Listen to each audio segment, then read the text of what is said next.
En manchette ce soir, opération policière sur nos routes, la grande guignolée des médias et le 3 décembre prochain, et changement sur le conseil d'administration de la TVC.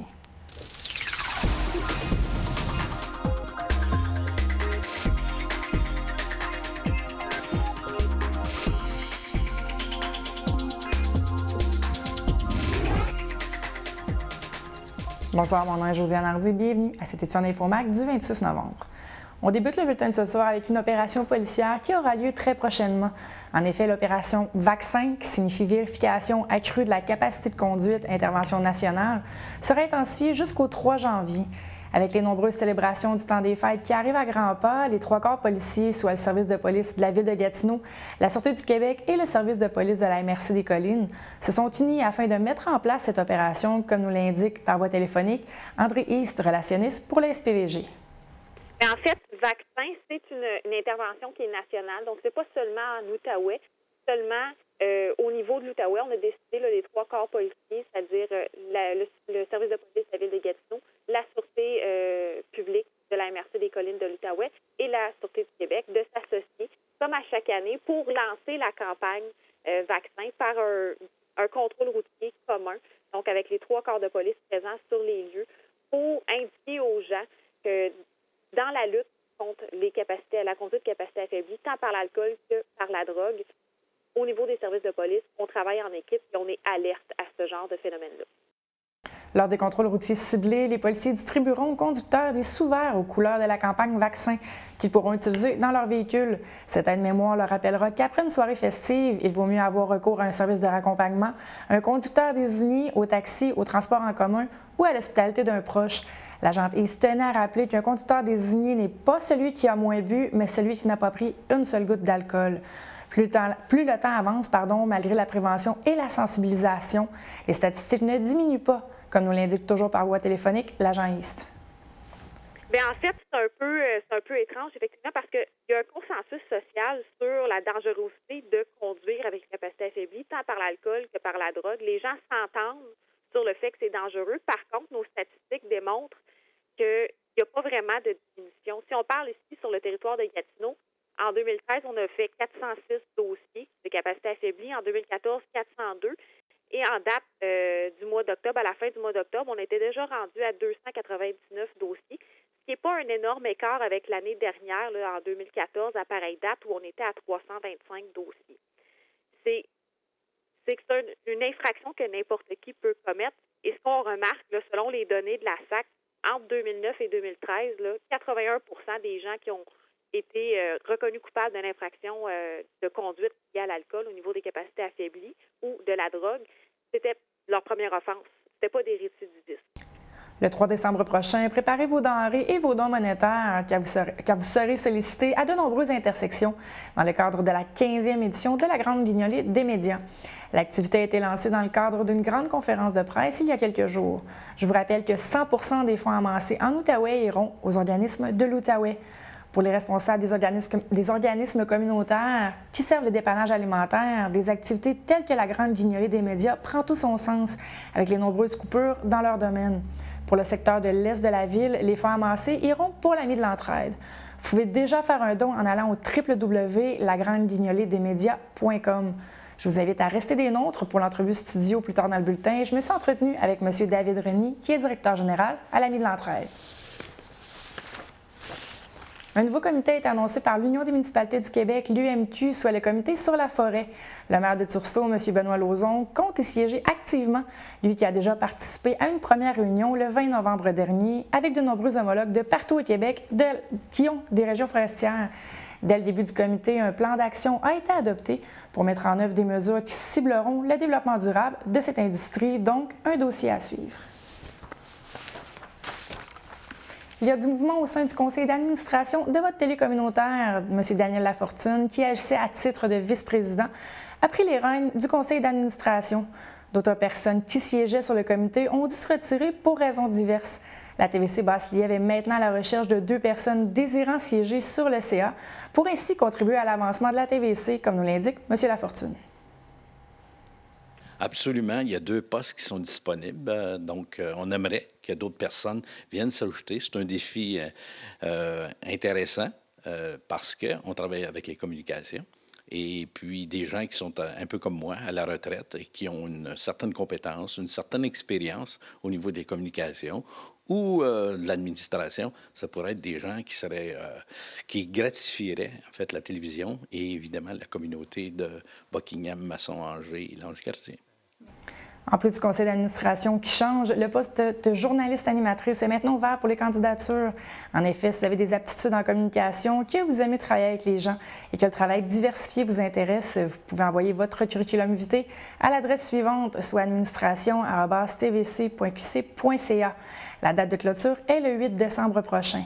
Mais pour l'instant, on peut écouter le président du conseil d'administration, Daniel Lafortune, nous parler de l'évolution et ce qui s'en vient pour la TVC.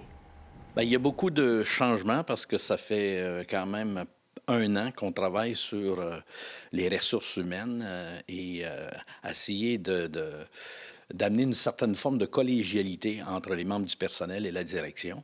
Et il faut voir aussi la télévision comme un outil, mais un outil avec le HD pour être à date, pour être évidemment dans son milieu, mais aussi être dans un milieu plus élargi, parce que quand même, la ville de Gatineau fait près de 280 000 de population, et on accède par le biais de la télévision à beaucoup de foyers, contrairement à ce qui se passait en 1974. Tel que mentionné plus tôt dans le bulletin, la grande guignolée des médias se tiendra le 3 décembre prochain. Je me suis entretenue avec David Reny, qui est directeur de l'organisme L'Ami de l'Entraide, plus tôt aujourd'hui.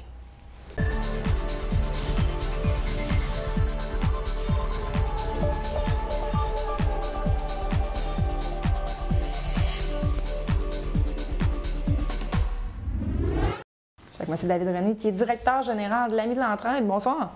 Bonsoir. Tout d'abord, pour ceux qui ne vous connaisseraient pas, qu'est-ce que l'Ami de l'Entraide? L'Ami de l'Entraide, c'est très simple. On offre des dépannages alimentaires aux gens qui sont à Buckingham, Masson-Angers, Lange-Gardien, Maillot, Le Corbeil-Ouest. Comment ça fonctionne? Pour les gens qui nous écoutent, là, qui auraient peut-être besoin de dépannage, comment le tout fonctionne? Est-ce qu'on doit se déplacer chez vous?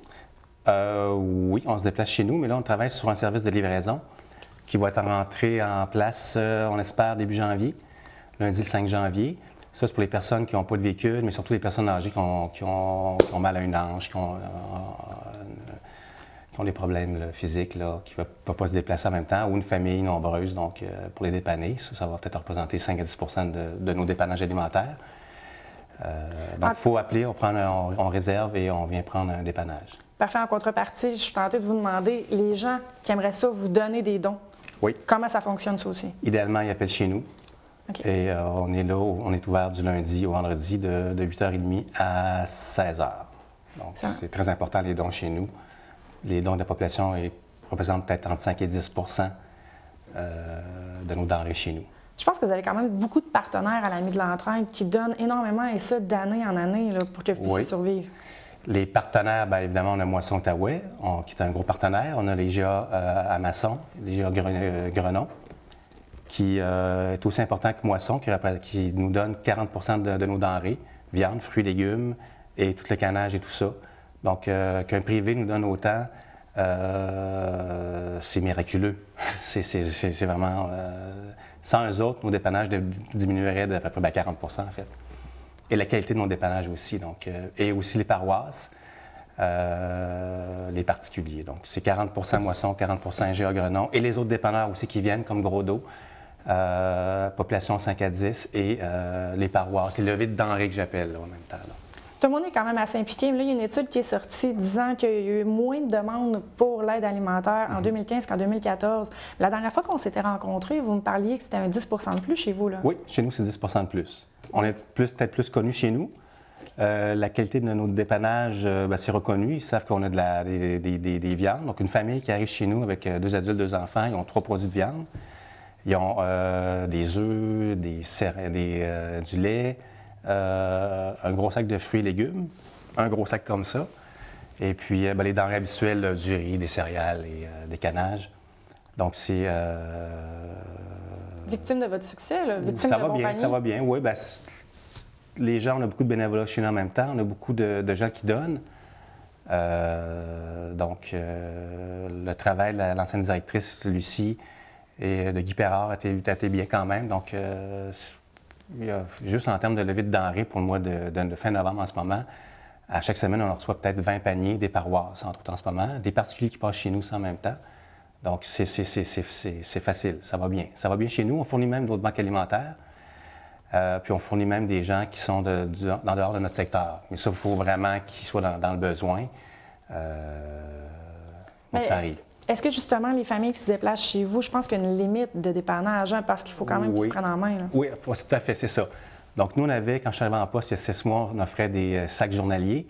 On s'est rendu compte qu'on avait créé pas une dépendance, mais une coutume chez ces gens-là. Donc, on a mis fin à ça. Donc, les dépannages, c'est 3-4 par année. Mais c'est sûr qu'une personne qui est monoparentale, que ce soit une femme ou un homme avec 3 enfants puis qui travaille ou qui va à l'école, on monte jusqu'à 6 à ce moment-là. Mais il faut que les gens se prennent en main un petit peu en même temps aussi, effectivement. Pour les aider, avec Carrefour Jeunesse Emploi, on les envoie vers des formations sur les cours de finances, de budget, tout ça. On offre des cuisines collectives avec le réseau des cuisines collectives de Gatineau en même temps. Donc, ça crée des liens, ils apprennent à cuisiner, ils ont des formations à gauche et à droite. Donc, c'est bien. Je veux revenir sur le frigo anti-gaspi qui a été mis en place cet été. Comment ça va? Ça s'est bien passé. On l'a arrêté à peu près, ça a duré 6 semaines parce que l'hiver arrivait. Et puis, mettre un frigidaire dehors l'hiver, bien là, on va voir. Donc, ça a marché 6 semaines, 600 dépannages qu'on a comptés.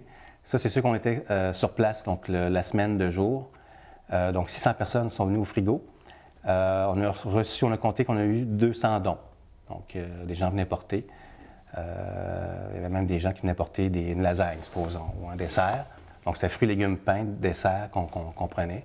Donc, ça a très, très bien marché. Quand on a arrêté le frigidaire, il y a 2 semaines, 3 semaines, les gens étaient très déçus. La clientèle et même les donateurs. Où est le frigidaire? Bon, on a dû le rentrer. Donc, l'année prochaine, on va en partir un dans le Vieux-Masson. Et puis, je travaille aussi pour l'Ange Gardien, puis peut-être Angers si on a le temps au printemps prochain. Excellent. Là, je vais vous amener sur un événement qui va se passer le 3 décembre prochain, qui est quand même une grosse levée de fonds pour vous, la fameuse guignolée des médias. Qu'est-ce qui va se passer cette journée-là? On ferme 3 secteurs de rue, un à Masson, un à Angers. Donc, à Angers, c'est Laurentide-Neuville. À Masson, c'est Chemin-Filion-Georges. Et Bélanger et McLaren pour Buckingham. Donc, c'est 3 heures. Donc, le 3 décembre, de 6 heures du matin à 9 heures du matin. On a 36 bénévoles, 12 par section. Et puis là, on demande aux gens de donner des denrées alimentaires ou encore mieux, un don financier, un don en argent. On peut remettre des reçus d'impôt à ça. Donc, généralement, cette journée-là, on récolte à peu près, genre, mon Dieu, 80 paniers des sacs de denrées, puis 7 000 $ en dons. Ce qui représente à peu près, genre, il y a des dons aussi en ligne. Cette journée-là représente 10 % de notre financement. Donc, quand je suis rentré en poste, moi, il y a 6 mois, on a été coupé de 10 % au niveau des subventions. Et puis, cette journée-là, si ça ne rapporte pas, bien là, on va couper un poste, un demi-poste, c'est certain. Donc, on voit l'importance. Tout à fait, tout à fait, tout à fait. Donc, on n'a pas beaucoup de subventions au niveau alimentaire au Québec. Et je sais que les conseils municipaux font des dons financiers, mais il faudrait que la Ville ait un plan un peu. Mais ils m'ont dit que c'est la manne de l'Agence de la santé, si je peux dire. Donc, il faudrait que la Ville fasse peut-être en infrastructure, en quelque chose de plus un peu. Là. Je pense qu'il y aurait de quoi gagner avec ça. Une bonne visibilité, je pense, s'impliquer. Parce que des saines alimentations, une bonne alimentation, c'est très important aussi en même temps. Puis il y a une bonne partie de la population qui en manque, cruellement. Parce qu'on coupe quoi en premier? On va couper les fruits et les légumes. Une famille qui n'arrive pas en fin de mois, en premier, coupe les fruits et les légumes.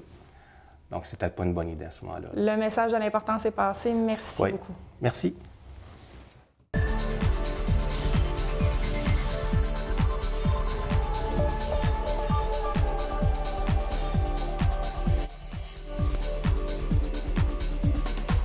Bonjour et bienvenue à une autre chronique économique. Mon nom est Karine Lauzon, directrice générale du RGA Basse-Lièvre. Aujourd'hui, on vient rencontrer Denis Plouffe, propriétaire de la Sellerie de Gatineau, dans le secteur Masson-Angers.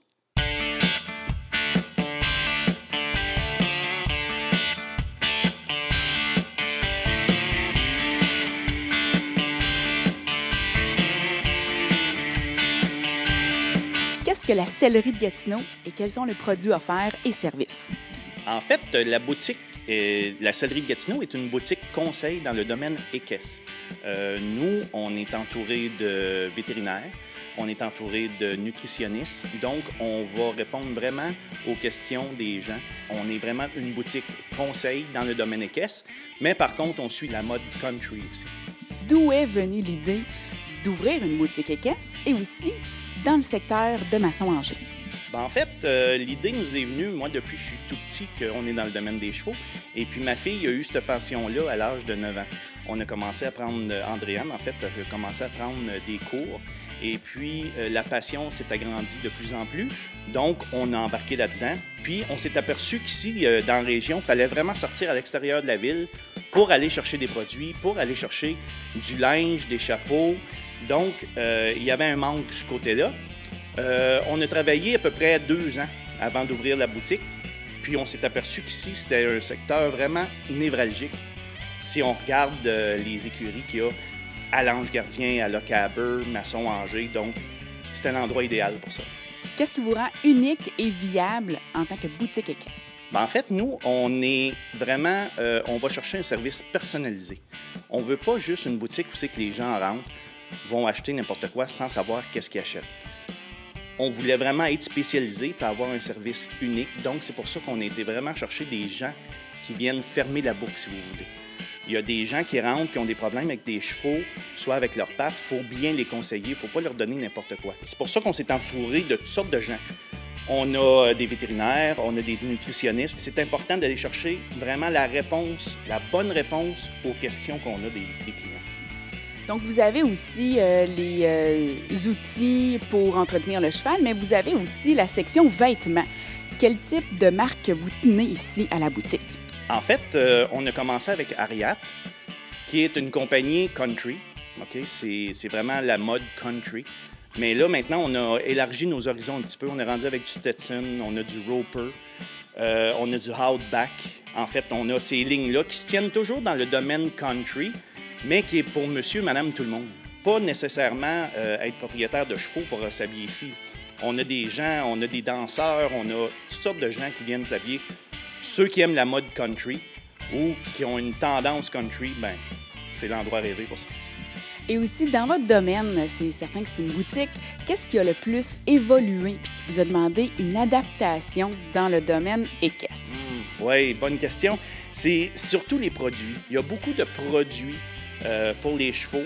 La mode aussi, la mode change de saison en saison.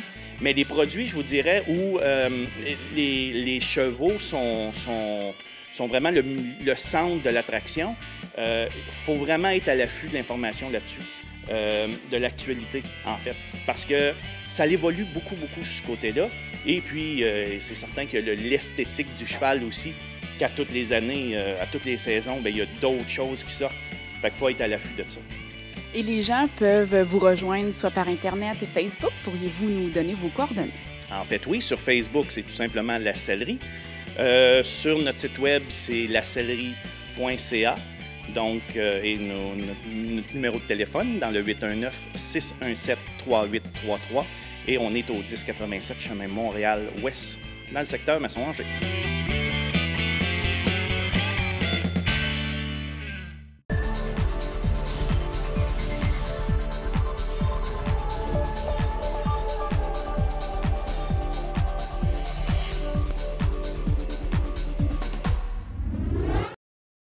Du culturel avec Jessie. Jessie, bonsoir. Bonsoir, Josiane. Et on commence avec un retour sur un lancement d'album. Oui, retour de Troubadour qui a lancé son album la semaine dernière au Lala Bistro. Il s'agit de 5 musiciens qui travaillent sur l'album Golden Zebra depuis maintenant 1 an et demi. Ils l'ont présenté devant le public. Pour ceux, en fait, ils proposent, ceux qui étaient présents ont pu se rendre compte qu'ils font de la musique folk et traditionnelle assaisonnée de racines irlandaises. Pour ceux qui n'ont pas eu la chance de les voir, bien, il sera possible de les voir le 6 décembre prochain au Téléthon du Club Lyon, qui consiste à amasser des fonds pour les paniers de Noël. Plusieurs artistes font des prestations lors de cette journée bénévolement pour aider la cause, et dont Troubadour, mais également André Varin et Folco Folie, Jeffrey Lemieux, Danny Richard Trio, ainsi que Vanessa Lavoie et plusieurs autres surprises se dérouleront au Téléthon. Il y aura même la présence du Père Noël, donc une belle journée à ne pas manquer la semaine prochaine. Du vrai Père Noël, je tiens à le spécifier. Et là, on poursuit en humour. Oui, on change de créneau, on s'en va en humour avec Sylvain Larocque, comme vous ne l'avez jamais vu. Il présente son nouveau spectacle Dans le blanc des yeux. Après avoir été consacré meilleur spectacle d'humour de l'année et auteur en 2010, il revient avec un spectacle renouvelé. Pour lui, c'est important, ces spectacles ne doivent pas se ressembler. Il doit sortir de sa zone de confort pour donner du nouveau à ses spectateurs. Pour lui, c'est la base d'être un artiste. Et donc, dans ce spectacle, il se livre beaucoup à ses spectateurs. Ça sera la chance d'en apprendre beaucoup plus sur l'homme qu'il est. Et il aborde dans une dizaine de numéros plusieurs thèmes, dont le racisme, l'intimidation, l'avenir du Québec et son handicap. Mais il garde toujours l'autodérision qu'on lui connaît. D'ailleurs, j'ai eu la chance de lui parler la semaine dernière et à la question, quand je lui ai demandé pourquoi les gens devraient venir voir le spectacle, il a suggéré aux hommes d'amener une date parce que lui, vu qu'il n'est pas beau, bien, ça serait gagné d'avance. Donc, on voit qu'il garde quand même son humour, justement. Et donc, le spectacle se déroule ce soir, le 26 novembre, à 20h. Ça se déroule à la salle Desjardins. Excellent. Tu as une suggestion pour un cadeau de Noël? Oui, en fait, ça se déroule ce dimanche, le 29 novembre, à 19h. C'est une activité, un spectacle, dans le fond, qui réunit plusieurs artistes à l'église Saint-Grégoire de Nazianze. Et c'est un spectacle dont une partie des fonds sera remis sur chaque billet. 2 $ seront remis à la paroisse qui fête son 175e anniversaire cette année. Et pour nous en parler, nous avons Brian Brady. Maxime Landry, Boum Desjardins et Les Violons en fête. C'est à l'église Saint-Grégoire de Nazianze, ici à Buckingham. Et il y a des points de vente, je peux en parler, oui. Les points de vente à Buckingham, c'est Librairie Rosemary puis La Fabrique de la paroisse. Et j'ai des points de vente aussi à Hull, la Librairie du Soleil, l'Échelle du Monde à Gatineau. Et le IGA sur Lorrain à Gatineau également, Mobilier Angèle, plusieurs endroits. Parfait, Jason. On poursuit avec un auteur qui vient de Buckingham. Oui, un auteur, Jacques Jobin, qui lance son livre le jeudi 3 décembre prochain à la librairie Rosemary. Et Jacques Jobin est un coopérant international. Dans le fond, son livre s'appelle « Coopération internationale ONG, 1965 à 2015, parcours d'un idéaliste ». Comme vous avez pu le deviner, il a fait ce métier pendant 40 ans, donc beaucoup d'anecdotes à raconter. Il a travaillé notamment dans plusieurs organismes, notamment le Service universitaire canadien Outre-mer, Oxfam Canada, Jeunesse Canada Monde, ainsi que le Conseil canadien pour la coopération internationale. Dans son livre, il partage plusieurs anecdotes, plusieurs moments de la vie quotidienne en tant que coopérant, mais il partage aussi des réflexions plus approfondies sur le développement et la politique. Il raconte aussi brièvement son passage au CLSC Vallée de la Lièvre. Il était là au moment de la création. Et également, il a participé, il a travaillé pour la Ville de Montréal. Il en parle également dans son livre, qui est teinté d'humour. Donc, c'est une découverte le 3 décembre prochain, une lecture d'avant les fêtes, le lancement va se dérouler de 18h30 à 20h30 à la librairie Rosemary. Parfait. Là, on poursuit avec le Buckingham Buzz Jazz. Oui, le Café des artistes de la Lièvre a vibré au son du jazz tout le mois de novembre et ça s'arrête demain, le 27 novembre, avec Caroline Cook and Friends ainsi que Horizon Quintet. Ça commence à 20h30 pour le premier groupe et c'est eux qui auront finalement le privilège, les spectacles de clôture du Buckingham Buzz Jazz. L'entrée est au coût de 15 $ par personne et pour avoir des informations supplémentaires, c'est possible de visiter le www.c2a-de-la-lièvre.com. Parfait, on poursuit avec l'exposition de Mme Dumouchel. Oui, il reste quelques jours pour voir son exposition qui se termine à la fin novembre. Mme Denise Dumouchel est une technicienne en laboratoire retraitée de l'école secondaire Armidas-Gamelin qui, au moment de sa retraite, a décidé de se plonger dans l'univers de l'aquarelle. Elle peint différents sujets. C'est un style très varié qu'elle propose et elle n'hésite pas à utiliser des supports non conventionnels pour illustrer son art. Et pour elle, c'est important de toujours relever des nouveaux défis. Le sien, son prochain, sera de se diriger vers les personnages Et donc, son exposition, qui présente une diversité étonnante, se termine à la fin novembre, donc il reste seulement quelques jours. Parfait. Là, on poursuit avec un club de photos un peu original. Oui, une autre exposition, cette fois-ci, qui se déroule au complexe communautaire et culturel de Boquiam. Il s'agit du club de photographie polarisée de l'Outaouais qui présente 25 œuvres sous le thème « À la ville comme à la campagne ». Donc, des photographies très contrastes. On y retrouve autant des paysages ruraux que des paysages urbains. Donc, des bâtiments aux allures architecturales particulières, mais également des paysages de campagne, de champs, d'arbres et de rivières. Donc, ces 18 membres du club qui ont participé à cette exposition, c'est pour eux une façon de se faire connaître et de mettre en valeur leur photographie. D'ailleurs, le groupe regroupe environ 140 membres par année et plusieurs d'entre eux passent de l'amateur au professionnel. Donc, une exposition qui est située juste dans le hall avant d'entrer à la bibliothèque. Parfait. Le prochain sujet me fait tout le temps rire. Petit format, gros cadeau. Oui, en fait, c'est le temps de Noël. Plusieurs personnes sont à la recherche du cadeau parfait. Le Centre d'action culturelle de la MRC Papineau propose à Saint-André-Avelin des œuvres de 19 artistes, des œuvres de petit format, donc pour les plus petits budgets. Et on y retrouve une belle diversité, encore une fois. Ça peut être des œuvres de peinture, de la musique, des dessins, de la poterie, des sculptures, des livres, des bijoux. Bref, une belle diversité, l'endroit idéal pour dénicher des cadeaux vraiment personnalisés. Pour le Centre d'action culturelle, c'est une façon de mettre en valeur les artistes du coin, mais également aux spectateurs, aux acheteurs d'acquérir des cadeaux à prix plus abordables. Excellent. Très rapidement, la STO. Oui, la STO lance la campagne Lire en commun avec le Salon du livre de l'Outaouais. Il s'agit de permettre aux utilisateurs de lire des extraits de livres, dont Christine Brouillette qui a lancé 6 minutes. Et il y a aussi des romans, des polars, des livres d'apprentissage qui seront au rendez-vous. C'est une façon pour les deux organismes de promouvoir le transport durable et faire rayonner la littérature à Gatineau. Excellent. Merci beaucoup. Merci beaucoup. Je vous remercie d'avoir été des noms. Je vous rappelle que la Grande Guignolée des médias se tiendra le 3 décembre prochain, donc entre 6 et 9 h le matin. Préparez vos dons monétaires et les denrées non périssables également. Tous les dons recueillis dans le secteur de l'Est iront pour la nuit de l'entraide. Je vous rappelle également le Téléthon du Club Lyon qui se tiendra le 6 décembre prochain, notamment sur les ondes de la TVC Basse-Lièvre. Mon nom est Josiane Hardy. Je vous souhaite une très bonne soirée.